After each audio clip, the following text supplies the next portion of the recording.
Perkenalkan dan selamat malam. Nama saya Dwi Puspita Septiana, jurusan Hukum, mata kuliah Filsafat Hukum, dengan topik pembahasan adagium hukum.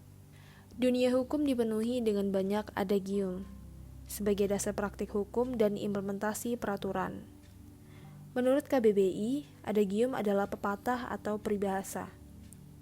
Dapat disimpulkan bahwa adagium merupakan sinonim dari ungkapan, pernyataan, dan peribahasa. Ada 81 adagium yang umum, namun dari 81 tersebut ada 79 yang dijadikan dasar pedoman dalam adagium hukum atau asas hukum. Salah satu yang saya ambil dan saya bahas mengenai ut sementem feceris ita metes. Ut sementem feceris ita metes artinya adalah siapa yang menabur ia yang menuai, di mana seseorang yang menanam sesuatu entah baik dan buruk, maka dia sendiri yang akan memetik hasilnya. Hal ini bermaksud bahwa setiap orang bertanggung jawab untuk apa yang ia berbuat. Perbuatan tersebut bisa berupa bertentangan dengan norma hukum, bahwasanya hasil dari perbuatan tersebut akan mendapatkan sanksi atau denda atas perbuatannya. Sebaliknya, jika perbuatan tersebut baik, maka orang tersebut akan memberikan kebaikan pada sekitarnya.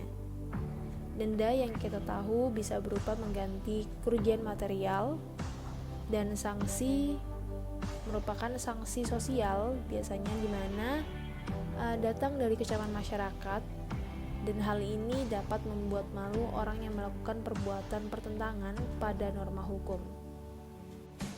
Contoh kasus 1, putusan Mahkamah Agung atau MA nomor 215 pidana tahun 2005 berisi tentang seorang terdakwa yang menggantung dan mengikat kencang leher sapi ke sebuah pohon coklat hingga sapi tersebut mati.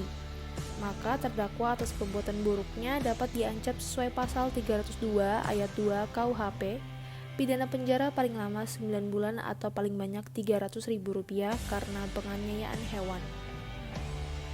Contoh selanjutnya ada pula kasus dulunya viral, yang dimana seorang istri TNI yang secara tidak sengaja berkomentar tidak baik di platform media sosial.